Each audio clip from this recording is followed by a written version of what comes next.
Hello guys, स्वागत है आपका यूपीसीएसएम एजुकेशन ऑनलाइन स्टडी पॉइंट पर। मैं स्वदेश कुमार आज और एक वीडियो टॉपिक के साथ हाजिर हूँ एक बार और। ठीक है, तो आज मैं आपको एमएस ऑफिस, ठीक है, इसमें दूसरी एप्लीकेशन जो होती है एमएस पावर पॉइंट, उसके बारे में बताऊंगा। ठीक है, तो सबसे पहले हमारा जो होता है एडिट से पहले हमारा जो आता है फाइल। ठीक है, जो हमारी पहले मेनू बार में जो पहला ऑप्शन होता है हमारा फाइल, उसमें हमारा जो ऑप्शन रहते हैं वो रहते हैं सेव करने के लिए, कॉपी कट पेस्ट वगैरह करने के लिए जो होता है वो। तो वो मैं आपको एमएस वर्ड में पहले बता चुका हूँ। ठीक है, और शॉर्टकट कीज भी बता चुका हूँ उसके बारे में, तो आप वहां से देख सकते हैं। ठीक है, लिंक मैं अपने डिस्क्रिप्शन में दे दूंगा। ठीक है, अगर हमारी वीडियो आपको अच्छी लगे तो like, comment, share and subscribe जरूर करें। ठीक है, और बेल आइकन जरूर दबाएं जिससे कि हमारी आने वाली वीडियो की नोटिफिकेशन आपको मिलती रहे। ठीक है, तो हम बताते हैं आपको। तो सबसे पहले हम स्टार्ट कैसे करते हैं पावर पॉइंट को, वो मैं बताता हूँ। सबसे पहले स्टार्ट बटन पे जाते हैं हम। ठीक है, स्टार्ट बटन पे जाएंगे। स्टार्ट बटन पे जाने के बाद ऑल प्रोग्राम के बाद एमएस ऑफिस में 3-4 एप्लीकेशन जो खुलती है वो हमारी, उसमें एक एमएस पावर पॉइंट भी होती है। ठीक है, तो उस पर हम क्लिक करते हैं और वो हमारा ओपन हो जाता है। ठीक है, अब हम उसके अंदर चलते हैं। तो मेनू बार जो होता है हमारा, उसमें पहले फाइल आता है। फाइल की जो मैंने अभी बता दिया था आपको। अब आता है एडिट में क्या क्या इंपोर्टेंट होता है वो मैं चीजें आपको बता देता हूँ। ठीक है, सबसे पहले आता है डुप्लीकेट।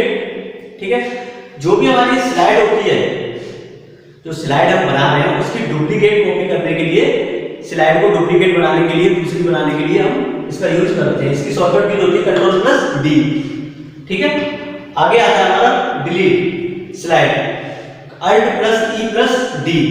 ठीक है, Alt+E+D ये होता है हमारा डिलीट करने के लिए। जैसे हमने कोई भी स्लाइड बनाई है, उन्हें हम डिलीट करना चाहते हैं तो हम इससे कर सकते हैं। ठीक है, आगे आता है हमारा व्यू, Alt+V। ठीक है, तो इसमें क्या होता है स्लाइड शो F5। जैसे हमने कोई एनिमेशन तैयार किया, स्लाइड तैयार की है हमने बहुत सारी, तो उन्हें हमें फुल स्क्रीन पर देखना है। ठीक है, एनिमेशन के थ्रू हमें फुल स्क्रीन देखना है, तो हम स्लाइड शो कैसे करते हैं? तो F5 दबाते हैं, या तो डायरेक्टली तो हम कर लेते हैं, या तो हम उसे व्यू में जाकर कर सकते हैं। तो फुल स्क्रीन पे हमारा पूरा स्लाइड दिखाई देगी। अब आता है स्लाइड शॉर्टर। ये हमारा क्या होता है, जो स्लाइड होती है हमारी वो शॉर्ट दिखाई देती है, हाफ दिखाई देती है, हाफ। ठीक है, शॉर्ट, इसकी शॉर्टकट की होती है Alt+V+D। ठीक है, अब आता है नोट पेज। ये क्या होता है स्लाइड में। ठीक है, स्लाइड के बारे में कुछ भी लिखना हो हमें, वो हम लिख सकते हैं। जैसे वहां हमें नोट्स देना है, कुछ भी हमने कुछ लगाया है, कोई थीम्स लगाई है, तो उसके बारे में हमें कुछ लिखना है, तो हम यहाँ से हम लिख सकते हैं नोट पेज से। अब आता है मास्टर में क्या होता है Alt+V+M। ठीक है, इसमें क्या होता है टाइटल को देखना या लिखना। मास्टर में क्या होता है, जो टाइटल होता है हमारा उसे हम देख सकते हैं और लिख सकते हैं। ठीक है, आगे आता है इसी मास्टर में जो हमारे रहते हैं slide master, date, time, name, page number. ठीक है, ये सब हम दे सकते हैं स्लाइड में। आगे आता है नोट मास्टर पेज पर हेडर, डेट और पेज नंबर। जो हेडर होता है, जो हिडन टाइप में हल्का दिखाई देता है, उस तरीके से हम डाल सकते हैं। अब आता है कलर ग्रेस्केल। ठीक है, तो इसमें क्या होता है कलर, स्लाइड में कोई भी कलर लाने के लिए।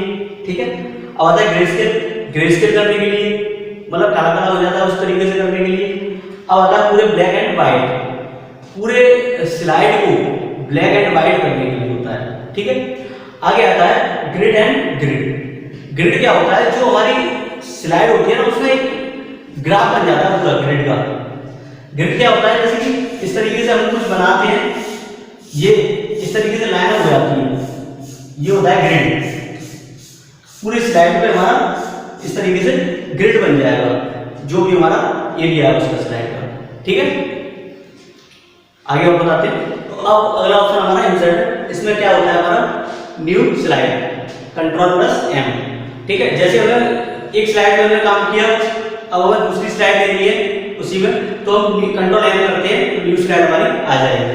अब आता है डुप्लीकेट स्लाइड। जैसे डुप्लीकेट स्लाइड जो होती है हमारी, जैसे एक स्लाइड है हमारी, उसकी के जैसी डुप्लीकेट स्लाइड लेनी है हमें, तो हम डुप्लीकेट स्लाइड ले सकते हैं यहाँ से। ठीक है, अब आता है स्लाइड नंबर। अब स्लाइड नंबर क्या होता है, जैसे कि हमने बहुत सारी स्लाइडें बनाई है, ठीक है, जैसे 1 2 3 4 5 6, अब हमें पता नहीं हमें कितने नंबर देने होते हैं, हमें गिनती करनी है कितनी स्लाइड है हमारी, तो हम उनसे नंबर देते हैं, तब हमारी उन स्लाइडों पर गिनती होती है। ठीक है, तो हम यहाँ से नंबर दे सकते हैं। अब आता है स्लाइड फ्रॉम फाइल। ठीक है, इसका क्या होता है, इसका प्रयोग किसी दूसरी फाइल की स्लाइड अपनी फाइल पर लाने के लिए किया जाता है। जैसे किसी दूसरी फाइल पर स्लाइड है हमारी, उस स्लाइड को अपनी फाइल में लेके आना है, तो हम इससे ला सकते हैं। ठीक है, अब आता है हमारा फॉर्मेट, Alt+O। ठीक है, फॉर्मेट में क्या होता है, लाइन स्पेसिंग। इसका प्रयोग पैराग्राफ लाइन में स्पेस देने के लिए किया जाता है। जैसे कि जो पैराग्राफ होते हैं हमारे, उनमें स्पेस देने के लिए किया जाता है। ठीक है, अगला आता है हमारा रिप्लेस फॉन्ट। इसमें क्या होता है, जो हमारी इस ऑप्शन की राइटिंग को बदलने के लिए, जैसे हम कोई लिख रहे हैं, टेक्स्ट लिख रहे हैं, तो उसमें अलग अलग फॉन्ट होते हैं, अलग अलग स्टाइल होती है, वो हम चेंज कर सकते हैं यहाँ से। आता है डिजाइन, स्लाइड डिजाइन। जैसे हम एनिमेशन या स्लाइड बना रहे हैं, उसमें हमें डिजाइनें देनी है, वो हम डिजाइनें कहाँ से देते हैं, तो हम यहाँ से स्लाइड डिजाइन से अदरवाइज कोई भी डिजाइन लगा सकते हैं जो हमारी उसमें है। ठीक है, अब आता है स्लाइड लेआउट, टेक्स्ट को लिखने के लिए स्टाइल। ठीक है, जो टेक्स्ट होता है हमारे, उसमें स्टाइल चेंज करनी है हमें टेक्स्ट की, वो हम कर सकते हैं। ठीक है, अब आता है सेलेक्ट करने के लिए। ठीक है, जो हमारी स्टाइल होती है वो हम सेलेक्ट कर सकते हैं। अब आता है ऑब्जेक्ट। इसका प्रयोग सेलेक्ट डाटा पर और ज्यादा फॉर्मेटिंग करने के लिए किया जाता है। जैसे ऑब्जेक्ट जो होता है हमारा, ऑब्जेक्ट हमारे तो कई काम करता है। जैसे उस पर एनिमेशन में हम काम कर रहे हैं, ठीक है, स्लाइड बना रहे हैं, और हमें कोई फॉर्मेट लेके आना है, वो हमारा एमएस ऑफिस से ही आ सकता है। तो हम ऑब्जेक्ट में जाते हैं, एमएस ऑफिस की फाइल खोलते हैं, तो वहां हम फॉर्मेटिंग करके और तुरंत उधर पेज पे क्लिक करते हैं, तो वो फॉर्मेटिंग हमारी उस स्लाइड पे आ जाएगी। ठीक है, ऑब्जेक्ट में और ज्यादा फॉर्मेटिंग करने के लिए। ठीक है, अगर हमारी वीडियो आपको पसंद आए तो like comment share and subscribe जरूर करें, और वीडियो लेट होने के लिए सॉरी।